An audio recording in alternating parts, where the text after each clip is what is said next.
Hello, everyone, and welcome to the program Discuss on Global Television. I am Samuel Odi. This is a program where we interrogate policies, politics, and governance shaping Nigerians' democracy. Today, we focus on Clause 60 of the Electoral Act 2022 and the implication of the recent signed 2026 Electoral Amendment Bill by President Bola Ahmed Tinubu.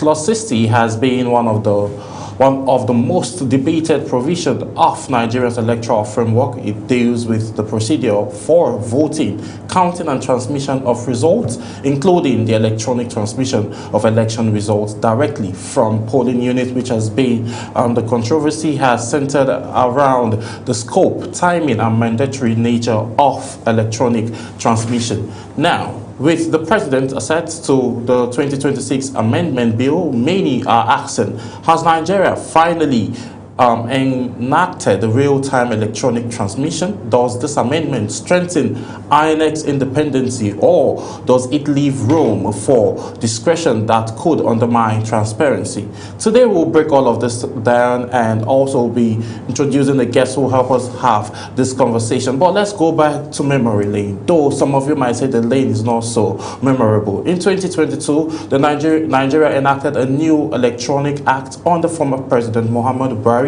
Clause 60 of the Act specifically addressed accreditation of voters, counting of voters at polling units, recording of results, electronic transmission of results to INEC's central server. Subsection 5 became the center of national debate. It provided that the Independent National Electoral Commission, INEC, may quote-unquote transmit results electronically where and when practicable. The use of words may spark controversy.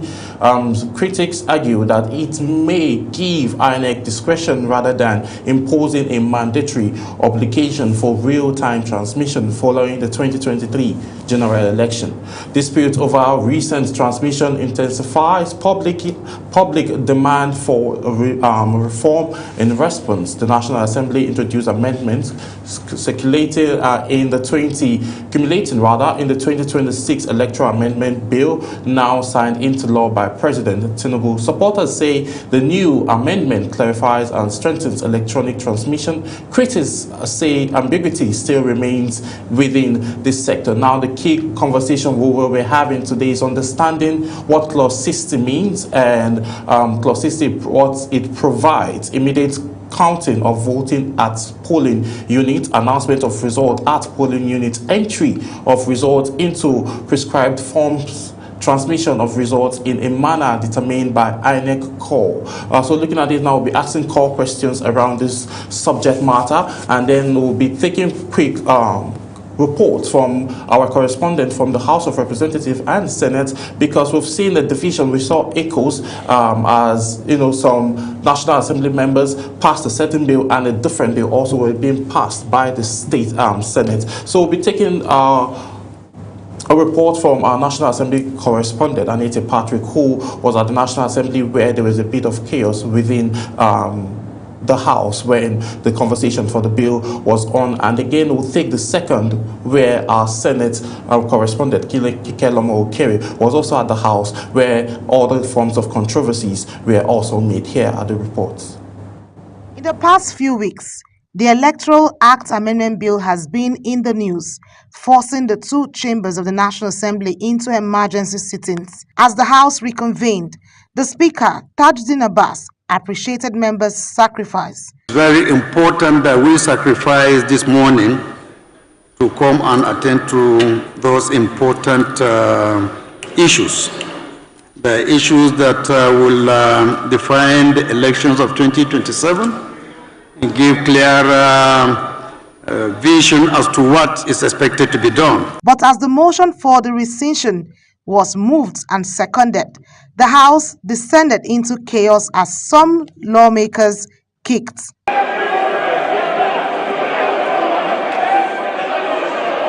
This forced the Speaker to call for a closed-door session. After about 2 hours behind closed doors, aggrieved members insisted on clause-by-clause consideration of the 156 clauses of the bill. leading to another rowdy session. Some of the members moved to amend the latest amendments into the bill, but their motions were negatived by the majority. Order 906 says, it shall be out of order to attempt to reconsider any specific question upon which the House has come to a conclusion during the current session, except upon a substantive motion for decision. Now that we have passed the electronic transmission and we have accepted it, this is the most important referee in this election, because you are expected to transmit the results from the polling units. We have forgotten that what Nigerians are asking for and what is important is legality of a transmitted result, whether fully transmitted or partially transmitted, or whether the transmission fails. Not satisfied with the outcome of their motions, the aggrieved lawmakers from the opposition staged a walkout, but that action did not stop the consideration of the bill. Moments later, the opposition caucus reconvened at the National Assembly Media Center, where they addressed journalists, describing the development as a setback to electoral reform. We have asked that that clause should remain solely for electronic transmission without any provision. Aside that, we have also proposed that where there is a conflict between from EC8A, which is manual and capable of being manipulated, and the electronically transmitted result, that the electronically transmitted result should take precedence. Meanwhile, the spokesman of the House, Akin Rotimi Jr., addressed the media on the amendment and need for proper understanding of Nigerians in delivering the dividends of democracy. We will have left the work to just the harmonization committee if there were not other amendments that we sought to make, which required for us to rescind the passage of the bill which was passed in December. We had to rescind that and take new considerations. Follow the uproar that happened in the House of Representatives concerning the Electoral Act Amendment Bill, and lawmakers insisting the clause by clause taking of the bill to ensure that lawmakers are in line with the passage of the Electoral Amendments Bill. The House also subsequently adjourned the sitting to the 24th of February 2026 for all committees to conclude its budgetary presentation and defense across all MDAs. From the National Assembly. The drama unfolded when Senator Enaya Abaribe demanded a division on Clause 60, sparking intense debate among lawmakers. Deputy President of the Senate, Barau Jibri, argued that revisiting already settled provision would be out of order, but Senate leader Opayemi Bamidele clarified that his motion for rescission gave room for a proper review. Any senator may challenge the opinion of the president by claiming a division. So I'm calling for a division. The essence of a motion for rescission is that whatever was passed in the past remain in the past. And we are reopening the whole issue. In the division, 55 senators voted to retain the clause as the original drafted, while 15 opposed. Following the vote, the Senate rescinded the earlier passage and referred the bill to the Committee of the Whole for detailed reconsideration before final enactment. Bill 2026 to regulate the conduct of federal, state, and area councils elections in the Federal Capital Territory and for other related matters 2026.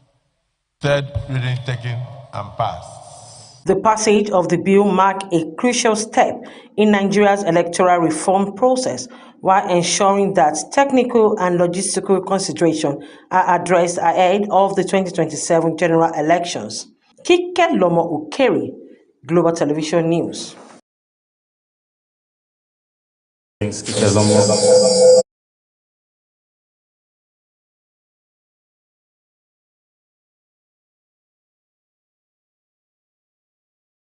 Who is a broadcast journalist and a communication strategist. Thank you for joining on today's edition of this. Always a delight, Samuel. Thank you for having me. All right. All of this started as just a normal conversation of you know, the normal thing that we see, protest there, protest here, and now he went all the way into the National Assembly and the House of Senate, where the houses were divided. And we saw protests starting from 2 weeks ago on a weekend, on Friday, when the bill was originally passed, and then it transited into Monday, and then an emergency sitting was held, and then the protesters laid back. And then when this was also passed, now we saw a couple of protesters coming back to the street as of Monday this week to still protest the ill feeling of what has been passed. Looking at it now so far, this passage, and we saw most recently just a couple of days ago that the House was divided, some party members calling APC only, and then we were thinking, Nigerians were thinking that, okay, since the House is divided, this might linger for a couple of time, maybe a month or so. But this rapid passage that we saw and signage by the president, what's your reaction to that? You know, it's been a long time coming. Let's not forget, Sam. I mean, let's, as they say, keep the main thing the main thing. All of these are parts of effort to reform, if you like, our electoral process in Nigeria. And then we've seen controversy trail it over time. First of all, it was tug of war, as they say, for us to have even had the 2022 version of the Electoral Act in the first instance. The person who was supposed to sign that in at the time was former president, now deceased, talking about Muhammadu Buhari. Of course, we couldn't do that in 2019 until 2022. And for many people at that time, the Electoral Act 2022 was going to be a game changer for elections and all of that. I mean, given that we have had so much issues with card reader issues, even before you had card reader, back in the day there was no PVC, it was a paper kind of card, you know, quite a number of things to be, if you like, reviewed and stuff like that. But again, like with everything else, we realized that the 2022 edition of the Act was far from perfect, because one of the things with laws, whether the ground norm, the Constitution, or extant laws like you have with the Electoral Act, is that they must have to align with realities from time to time.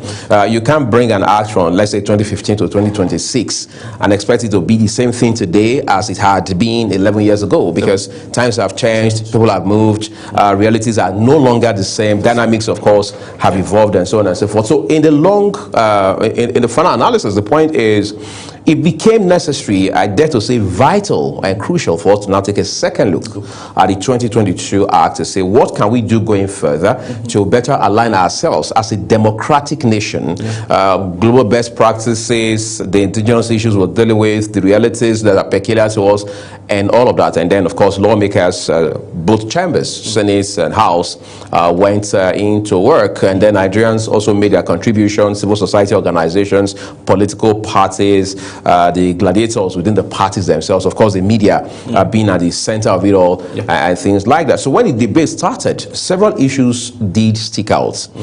However, one of them now became the issue of whether or not results should be transmitted online, real-time, electronically. That's where the wahala, as we say, has been, right? Because this issue is not new. The issue of online, real-time, electronic transmission, or to be or not to be, it has always been there. But one thing has been consistent the whole time, Samuel, that's the fact that the excuse has always been, whether from politicians and those who are not in the political space, that look, we do not have the internet facility, we do not have the technological infrastructure to drive such platforms.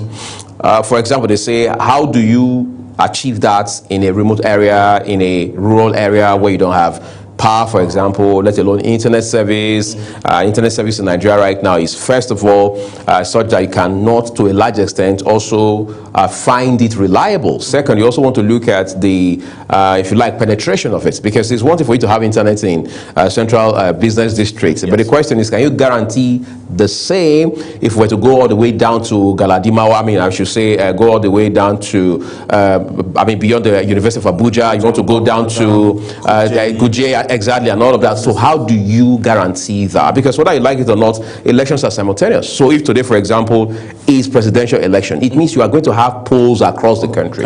So the fact that Samuel, who is in the heart of, let's say, Sokoto, right in the heart of the city, and has internet, it's not a guarantee that somebody who is in the hinterland, somewhere in Jigawa, is going to have the same experience as internet is concerned. Now, these are some of the elements that were looked at to say, let's understand what we're dealing with before we move on, so we don't we don't create many more problems in a bid to solve one. Also, let's not place the cart before the horse. That was the whole idea. But as time moved, we now realized that it was not an issue of Nigerians, everyday Nigerians, insisting, demanding, protesting consistently, relentlessly that look is either online real-time electronic transmission of results or not. And then the argument of, okay, hold on a second. If you are insisting that results must be transmitted online, real-time, electronically, and what have you, are we doing or conducting electronic polls? Are we voting electronically? So if we are voting manually, it is also commonsensical, so to say, that the transmission, whether electronic or otherwise, should be a secondary consideration. And that brings us to the real issue. Why are Nigerians clamoring? It is first to say, can we not have free, fair, credible, and transparent elections? Those are the issues at the heart of it all. So the means by which you are going to transmit results is secondary. Yes, it is hinged upon the desire, the ambition, if you will, to say we want our process, our electoral process, to be credible, so that when you're done with an electoral exercise, you can go to bed with two eyes closed, knowing that it was free, it was fair, it was credible, it was transparent. Because if you look at it, at the heart of it again is the frustration that our elections almost always end up in courts. Can we not have a situation where an electoral exercise ends and INEC becomes the final umpire to say, look, this election has been decided as such, and everybody goes home without having to now escalate to the court, as it were. So that's what we are today. But again, the rest is history now, because just barely 24 hours ago, the president put pen to paper. You know, talking about the internet, I had a conversation similar to this a couple of weeks ago, as last week, and then a guest I had on the show, Mr. Christian, at the time, mentioned that talking about technology, he says all we need, an internet, all Nigeria need to transmit is 2G. Is just 2G. Right. And again, in these rural communities where the Senate President is arguing, the minimum you have is 2G. Is 2G. And again, we have purest transacted people successfully carried out day-to-day hundreds of millions of billions of naira. Yes. Okay, let's say they're not getting up to that amount in the rural communities, but literally you can send money to your mom or your grandma in the village, and she would get and transactions goes through with just 2G. So why are we having this conversation around the fact that we, Nigeria, do not have enough internet to be able to transmit this result? Are there some ulterior motives behind this scene? And is it that Nigeria is not looking to upgrade and upscale, looking at the technological change that we're experiencing globally? Is that Nigeria is not at that place yet, infrastructurally wise, to be able to operate at that same level? I think I like the way you're laying into one block at a time with this conversation, Samuel. The question, first of all, should be, do Nigerians, for the most part, the larger part of Nigerians, do they desire electronic voting, electronic transmission? Do legislators and indeed the political class desire for elections to be free, fair, credible, and transparent? Sincerely, beyond what they're saying on the floor of the House or the Senate, on television or anywhere else, do they? See, if you desire something, there's an approach you bring to it, right? It's pretty much like when you desire education at whatever level. There's almost going to be no excuse, even if you do not have a ready sponsor. Once you have that mindset that you want to acquire education, there's almost nothing you won't do legitimately and legally to be able to see yourself through school at whatever level. So it's the same thing we're dealing with here. So do our political class desire free, fair, credible, and transparent elections? So that's what you want to first of all ask yourself. Because the excuse we've been hearing is there's no perfect electoral exercise anywhere in the world. No elections are perfect. Even in the US, they had issues in 2016. Donald Trump was accused of securing the help of Russia. Russia actually intervened in that election. Russia compromised, undermined the US electoral process. That was in 2016. You come back to 2020, Donald Trump, on the other hand, is now accusing Joe Biden that, look, this election was rigged, it was stolen, and so on and so forth. So if you can have that in the US, even Brazil, that is a bit more advanced than Nigeria. Every other election cycle, they fight themselves, they go to court, blah, blah. But the question is, Why are we not looking at the innovative aspects of these instances? Because we're telling a single story, as Chimamanda Adichie would say. Why are we telling a single story? Why are we not looking at the aspects of their own processes that are innovative, that are creative, that are forward-thinking, that have been working for them for decades now? We've got to look at that. For example, in the US, you have what they call early voting. Yes. So there's no rule that says Samuel has to cancel his entire plan for a Saturday. His family needs to either stay indoors or go out. No. I mean, you can decide to take a break from work, your lunchtime or something, cast your vote, and you're done. Until when is probably the big day for voting, when majority will now decide to go out. Otherwise, there's early voting. You start voting weeks before. Yeah, people do that. Then there are those who vote by mail. So you are in Abuja, for example, and maybe your polling unit is somewhere in, let's say, Enugu State. You post your ballots. Yeah. You have all of those. So why are we not looking at all of this? So I'm asking myself as I sit here, are we being mentally lazy? Is it possible we do not have the hands? That's a big lie, big fat lie. We do have the hands, we have the expertise, we have the resources. We have the resources, of course. INEC has never complained about shortage in funding. That has never been a conversation since 1990 days. The worst that has ever happened regarding financial resources or funding, if you like, is INEC has had to come back to the National Assembly to ask for supplemental funding. Otherwise, funding has never been an issue. So that's a settled case. And then you now also ask yourself, is there somebody who is afraid that if our elections are free, fair, credible and transparent, they will not stand a chance? Because I grew up to know that they say voice of the people is the voice of God.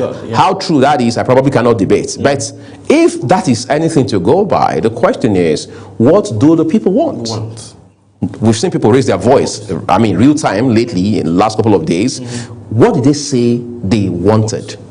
Have we been able to answer that question? Have we been able to meet their demands, their yearning? Because elections are not for politicians or for the political elites. Elections are for the people. It's more like channels through which they decide who governs them from bottom to top. That's what elections are about. So it brings us to the issue of technology.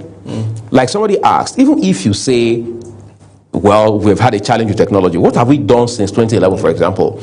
Because I know, for instance, in 2011, we had a sitting president who, alongside his wife, had a hell of a day voting in this country, a sitting, serving president.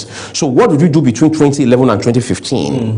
What did we do between 2015 and 2011? Because I know in 2011 and 2015, the issue of Kaduna was a big conversation. Yes, and then we came and said, okay, now we have BVAS, now we have IREV. Those are significant upgrades, no doubt about it. But how do we deploy them? Who says we cannot have, as they say in computer science, garbage in, garbage out? In other words, if you have 84 votes from a valid vote, that is 84 valid votes from a particular polling unit, you can't also have 84 reflecting on the server ultimately, because as it stands right now, one thing is clear. First, people are becoming more aware of the process. Second is to say that people are now more interested. People can be aware and not be interested. But I see a combination of both elements. People are aware, they are interested, they want to know, how are we going to conduct 2027 elections? So it's a wake-up call. And now, trust me, politicians are not dumb. They know that it's not business as usual. Yes. So politicians, as always, have been several steps ahead of the public, the voting public in particular. But now, it appears that they are playing catch-up. So we have seen on many fronts, for obvious reasons, efforts by politicians to be smart by half, by ensuring that while doing this clause-by-clause thing, as they call it, then there's some door left open, so to speak, in such a way that someone has to enjoy some, if you like, undesired or undeserved advantage at the polls. But you see, we must tell ourselves the truth. What Nigerians want is very simple: make the process free, fair, credible, and transparent. In such a way that when somebody wins an election, even those who did not vote for that person, those who never supported that person, those who never believed in that person, can by their conscience say and know that this person won this election. Okay, let's look at this other aspect. Now, you mentioned about the fact that people are becoming aware, people want to get involved. How do you think social media has impacted the level of awareness that mostly youths have in terms of, electoral acts? And mostly we saw on ground, I was on ground where they were protesting, and then I saw it was 90%, 95%, 98% of individuals that came out to protest are youth. What role do you think the social media have played in terms of educating and making the youths active in what's happening within the electoral system? Sam, I'll tell you that this is more like a potpourri of many issues, and I'll tell you why.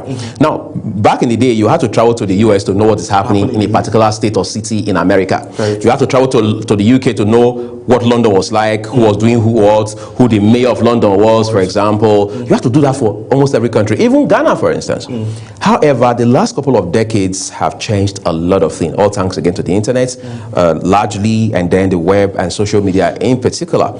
In this day and age, people can see online, they can see how their own contemporaries in Asia, across countries in that region, they can see in East Africa, they can see in North Africa, they can see even in the Middle East, they can see in South America what young people are doing to drive narratives, to drive developments on many fronts. So they are asking themselves, if these people are raising their voices and their voices are being heard, at least to a very commendable extent, in these different parts of the world, I mean, what do they have that we do not, right? If they have education, we've got education, maybe a little better than theirs, who knows? If they are smart, we're probably smarter by two. So what exactly are we lacking? Oh, hold on a second. We need to also push the frontiers about health, about electoral process or elections. We need to push the frontiers about education, about infrastructure, about accountability in public office or public service and things like that. So the internet is helping to galvanize conversations. People are throwing videos all over. People are throwing leaks, as it were, sensitive audio recordings of powerful people, of politically exposed people. People are seeing the statistics from the World Bank, from IMF, from AFDB. People are listening to world leaders and those whose words, whose decisions, whose choices shape the world. All right, so all of this put together, that's why I said it's a potpourri of many factors, all right, are helping to shaping awareness, raise awareness, help people to understand what their role is. I'll give you an example. I mean, I've been here for a while. Yes, I know how far, I mean, how that in real time, people will tell you things like, I'm not interested in voting. After all, what's my business? Whoever wins, wins, and that's it. By the time they're done with the election, they've won the election or rigged the election, they don't care about you and your family. They then come back to this community, all right, to interact or interface or what have you. But this is people now realize that, look, the more we live in that cocoon, the worse things we get, and we are worse off for it. So people are now beginning to, in the voice of Donald Trump, take their country back. It may not look like it so much just yet, but it's a process that has started. And one thing we know from history, and they say history would always repeat itself. We don't know at what intervals, but it does happen. What we have seen happening right now is, it may be gradual, but I can assure you, it is steady and it is guaranteed. People are now realizing that, look, nobody is more Nigerian than the other person. Yes. All right? So at the end of the day, it means that I've got to get a piece of the action. I've got to get my own share or whatever it is Nigeria or God has blessed us with in this country. And you can't have that conversation very effectively and for long if you do not take charge of the electoral process. You know, we saw something happening last year in Nepal, where there was an uprising. Right. And then looking at it now, it seems gradually, like you mentioned, that everything takes up in phases. Right. So now, looking at how this is moving now, do you think we're going to get to a point where there will be an uprising like that, looking at the Nigerian system and the kind of persons Nigerians are? Do you think there will be a point where Nigeria will witness a kind of uprising like that? Okay, here's the thing. This is not me trying to be optimistic or positive. I do know there are very unique factors that are at play when it comes to Nigerian issues. I mean, some country has said one time, I saw at some point Nigeria will split. I think the last prediction was for 2015. This is 11 years down the line, we're still here together with all our differences, our diversity, we're still one country. Now, I'm saying that to say that I don't see Nigeria getting to that point, but I do see something, which is the fact that politicians in Nigeria too, they have vested interest here. So they know when to stop, or at least they know when to slack a little and take their foot off the pedal for a second. They know how to do that. We saw that in 2012 with all of the anti-fuel subsidy protests. We saw that with NSAS. We've seen that time and again, even with the End Bad Governance protest in August of 2024. So we've seen all of that. However, there's a piece of consolation that I find, which is the fact that government realizes that, I mean, gone are those days where people are protesting, you say they are hoodlums, they are hooligans. We have gone past that. You now have people with the brightest minds, some of them who have attended some of the best schools in the world, coming to the streets to protest. Some of them leaving their comfort zones across the world, converging in Abuja, in Lagos, just to push a particular interest for the public. So when you have that sort of situation, what you're going to find is that you will have a crop of leaders who realize that, look, hold on a second, this happened in Nepal, like you mentioned. This happened in so-and-so country. If we're not careful, there could be a repeat. And you know what about Nigeria is, we always go to the extreme with everything. Yes. If a Nigerian wants to invent a mobile phone, he's going to do the kind that every other manufacturer will be shocked. Yeah. That's the way we do our things here. And it's been like that from day one. Yeah. So no politician wants to get to that point. Yeah, exactly, that precipice. So they are careful to not well, one rapper once said, don't push your luck because it's at the edge of the cliff. Yeah. So politicians know when they are at the edge of the cliff. So they are careful not to push their luck. And we do believe that it's just a matter of time. Yeah. We're going to see, because whether you like it or not, you mentioned life is in phases, there are seasons, and we're going to see some sort of a change in guard, where you find a different crop of young people. They are not just taking over leadership because they are young. They are taking over leadership because they understand what times you're living in and the realities that are associated with those times. Let's look at the oppositions now, because all this now is because Nigerians mostly are not happy with the APC led government, and then we saw in the 2023 elections where individuals came out to say that the elections were rigged, and we saw back-to-back court sections that lasted from states to federal. We saw all of that. So now, what do you think the opposition is doing? Do you think the opposition has done enough for Nigerians to actually, or for the Senate, the National Assembly and the Senate to be able to, you know, have a proper look at what the bill is saying before this passage? Do you think that the president also is paying attention to what Nigerians really want and not what, you know, the higher population in the Senate House passed? Because if you're looking at the numbers now, it's 55 to 15. Right. Yeah. Well, if you ask me that question, I think my response will be this. If we see opposition in this day and age, I find it very much of a sensitive conversation to have. Okay.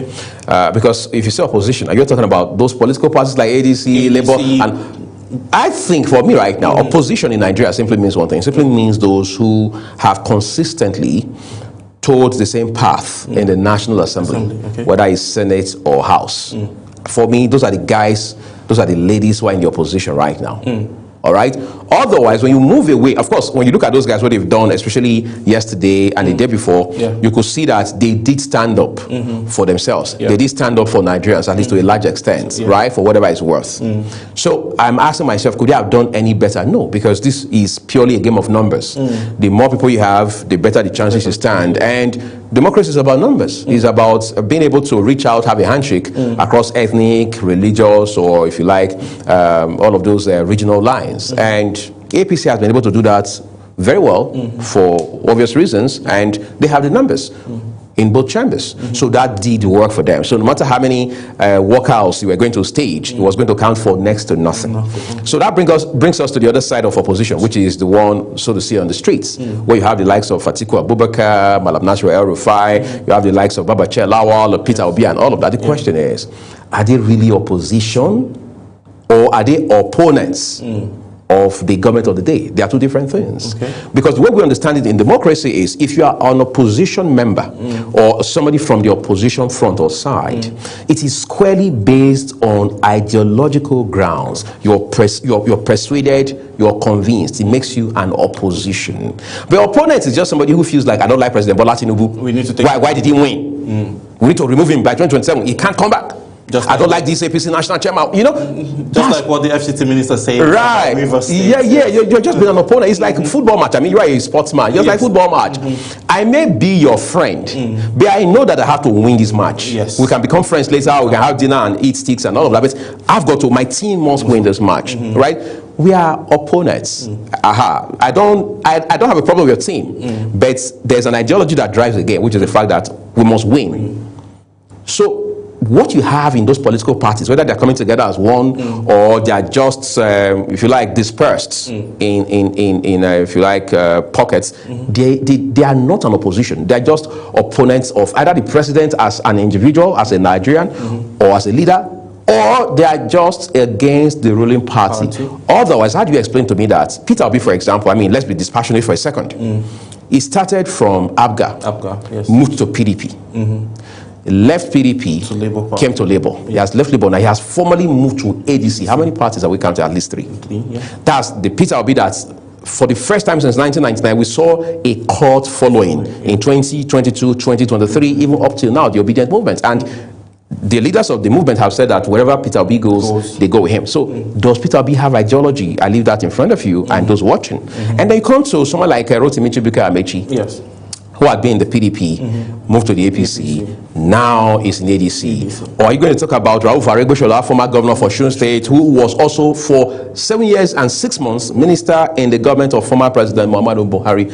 Or are you going to mention another person? Like, I mean, who are you going to talk about? It keeps going. It just keeps, yes. Or is it Bolaji, the spokesperson, for example, who had been in PDP, left PDP, came to APC, left APC, now is in the coalition or the ADC as they call it. So it's amorphous in the final analysis. So there's no grounding, there's no conviction, there's no persuasion. Who is actually putting in the mental work to drive it? You're telling us your goal is ultimately you want to unseat President Tinubu. How are you going to do it? You say, well, we are not going to tell you, we'll leave that in wraps. We're going to keep that in the bag. We don't want to let it out. Well, we agree. We don't have the right to beat it out of you. But the question is, what is your antecedent? What is your trajectory? And I think that's what most politicians, even those at the very top echelon in Nigeria, are missing. They are not asking, they are not understanding the person and character of President Bola Tinubu. This is a man who has been in the same party since 1998. Yes, the AD evolved, became AC, became ACN, became APC. But it's the same man, the same party, only bringing in other political entities to expand the strength, increase the numerical base, and then, of course, be able to become a formidable force. Whereas the other guys are moving from one party to another. So to cut a long story short, Samuel, this is not opposition as it stands today. And that's why the democracy we have seems to be lopsided. And people can confidently and validly so argue that the APC and President Bola Tinubu are bent on turning Nigeria into a one-party state. Well, from the look of things now, Nigeria is almost at that phase of being a one-party state. But let's leave the politicians aside and let's talk about something again that is also on the rise. I also saw a couple of individuals, women to be specific, coming out to, protest and ask the National Assembly to pass the bill of special seats for women, and they made comment of increasing or creating more available seats for them in the House, so in both chambers, right? So looking at this now, is it creating more seats, or there's a problem, or are women actually really coming out to say, yes, we actually want to run for this office? Have they made themselves available to be in leadership positions? You use the word available, which of course means availability. Availability is not just simply putting yourself out. It's basically about being consistently out. Do you come out every time is election cycle? So there's election in 2027. You come out in 2026. Is that how you do it? No. And we have seen politicians, even within the male spectrum, who do that. And it just doesn't work like that. Again, we circle back to President Bola Tinubu, a man who has been out there the whole time, a man who has been consistent, based on ideology, based on belief, based on conviction, based on persuasion. How many of such politicians within the 1% of the entire stretch can you say share those attributes? I'm not so sure. Maybe a few of them, but I'm not so sure. So when you bring it down to the women, you are asking yourself, how many women have been there the last 20 years straight, or the last 4 election cycles? Let's even say since 2011. They've been there straight, they've been consistent, they've been convinced, all right, they've been putting in the work, they've been providing leadership, they've been mentoring, they've been making impacts that we can see, we can measure, we can put a finger on. How many of such women do you have? Number one. Number two is, how many of such women are building coalition amongst themselves, reaching out, shaking hands, all right, forming partnerships amongst themselves, reaching out to market women, to traders, to business people, to corporate leaders, reaching out to those who are already established, to those who have found a foothold within the political space, and they've done that consistently. We must have that. You shouldn't be the woman who pops up every time there's election and we see your posters and your signage everywhere, and everybody's asking, who is this woman? Who is this woman? And some people say, well, she's been working in the US, she's been living in the UK. You've got to be on the ground. It's not enough for people to be shouting, woman leader, woman leader, woman leader. Have you really been leading? Who have you been leading? Like Dr. John C. Maxwell will say, for you to know you are a leader, if you were to stand now, how many persons will stand behind you to say that you are being led by them? So women have to rethink how they lead and how they allow themselves to be led, because that's another challenge. If you can't be led, you probably are not fit to lead. Because there's got to be that followership, leadership end. Yeah. And for somebody who has never been led, because they have never allowed themselves to be led, I can assure you, without a doubt in my head, that the chances that they can lead are extremely slim, whether in politics or in the corporate world. All right. Well, making themselves available, that's talking about women now, it's number one key thing. First of all, I think they should do before talking about the additional seats in the Senate and also in the National Assembly. We'll be going on a very quick break, and then when we return back, we'll be having a conversation around the elections that will be coming around this weekend and how prepared INEC is to host the FCT Council polls. And we'll see how Josh Amapiton will do in his first official assignment as our INEC chairman. We'll be right back after this break.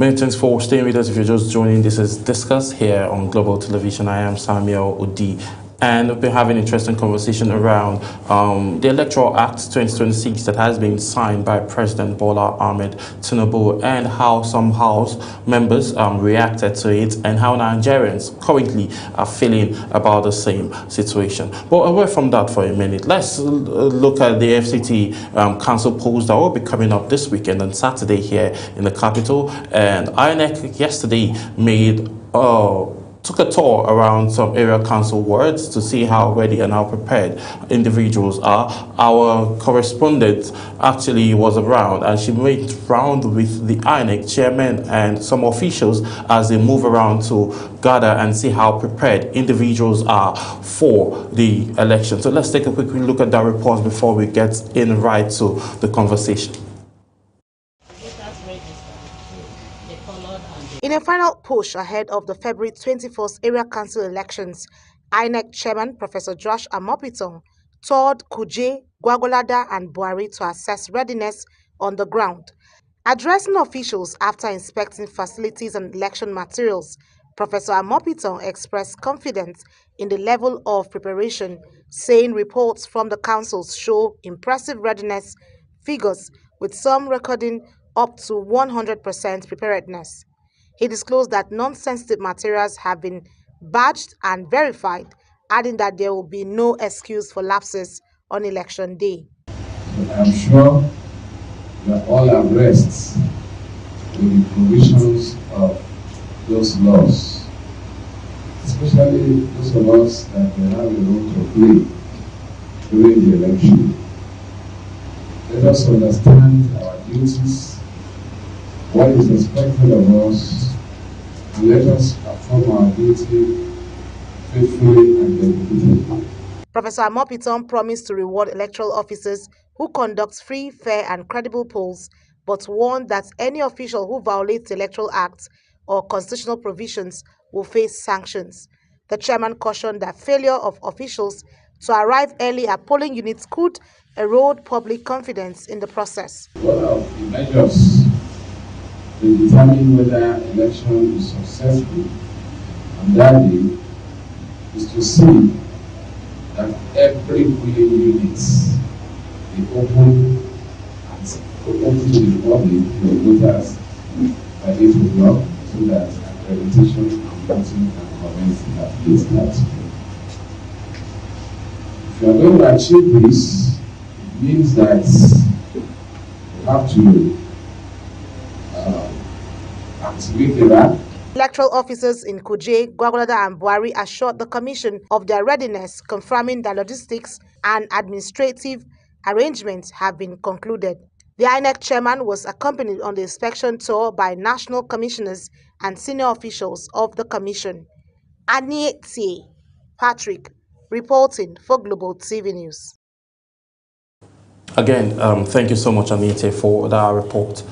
Now, talking about INEC, we saw INEC have requested over 800 billion for the 2027 general election, which a lot of persons have also reacted negatively to, because in the 2023 election, Professor Mahmoud Yakub requested for over 200 billion naira for the election, which at the end of the day, we heard stories, Nigeria heard stories that the beavers failed and court sections had to happen. So moving away from that of 2023, over 800 million naira requested. What's your reaction to that figure, first of all?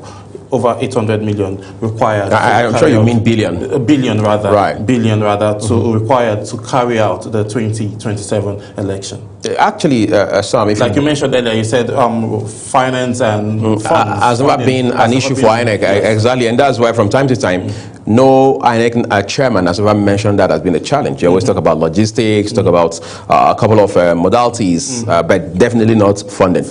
Now, here's the thing: if you bunch it all together, the main sum they're asking, and then there's some 137 billion. They say that has to do with ad hoc staff, including youth corpus and all of that. You're looking at something around 8 trillion ultimately, which is a lot of money. Again, a lot of money.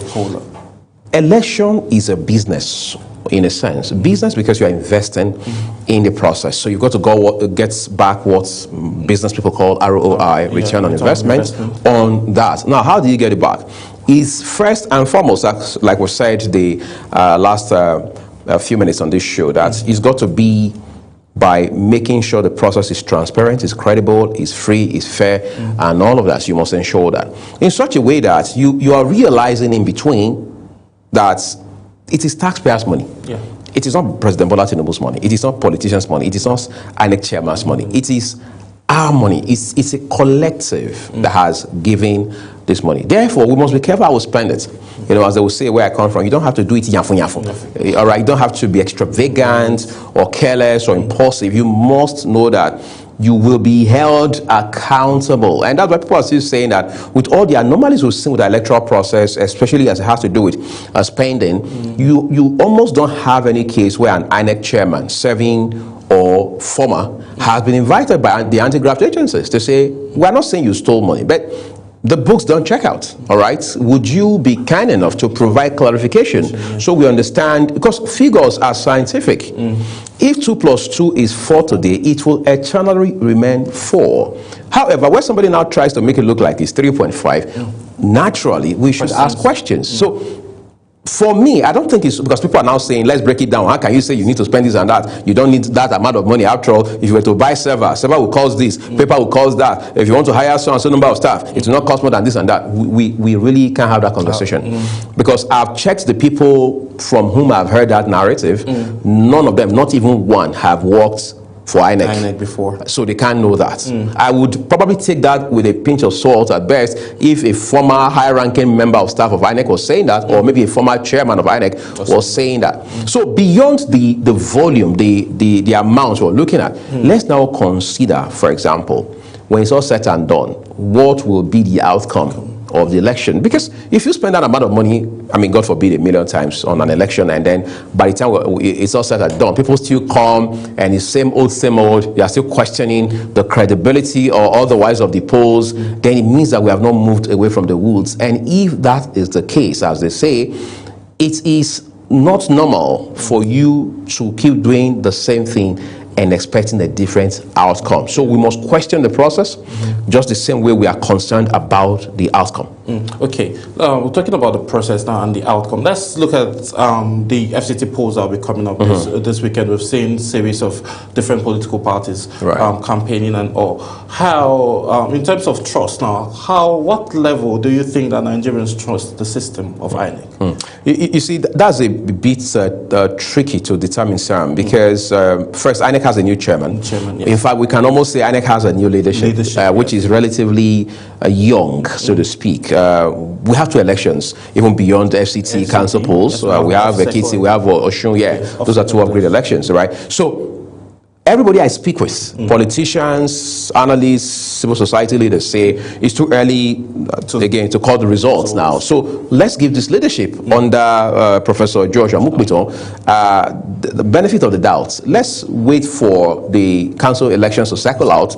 Let's also allow him conduct elections for Ekiti and Oshun, and then we can now say we have basis to provide insights of some kind into what 2027 will look like. But in terms of trust, we all know that right from day one, Nigeria has, just like we do with the police, being very skeptical about INEC, right? Because again, that's one of the factors driving the narrative, I mean the debate about whether or not the president should be stripped of the powers to appoint the chairman of INEC. Because, they say he who pays the piper dictates the tone. And we don't know if that is going to happen in the case. But like you said, we've not seen him talking about the new INEC chairman conduct any form of election. But talking about that, the position of the INEC chairman and the Chief Justice of the Federation, those are two critical and vital appointments for a nation. Do you think it should be open for a public hearing and election, or the president should be stripped of that power, or the power should just still remain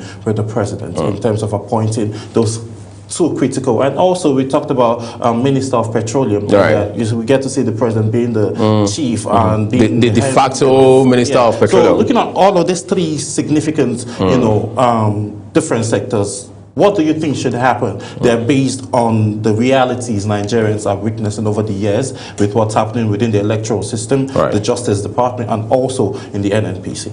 Okay, here's the thing. There are some things in our laws, or if you like, our governance practice, where the president has some latitude, has discretion. I'll give you an example. So, former president, God rest his soul, Muhammadu Buhari,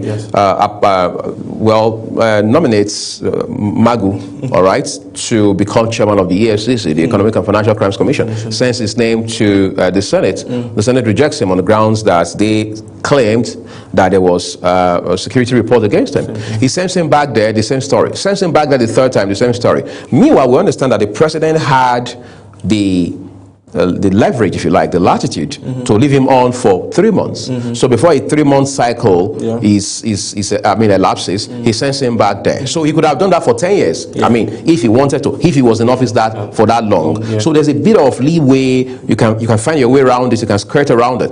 However, when it has to do with the CJN, the Chief Justice of Nigeria, when it has to do with the chairman of the Independent National Electoral Commission, it is statutory that the powers are vested in the president.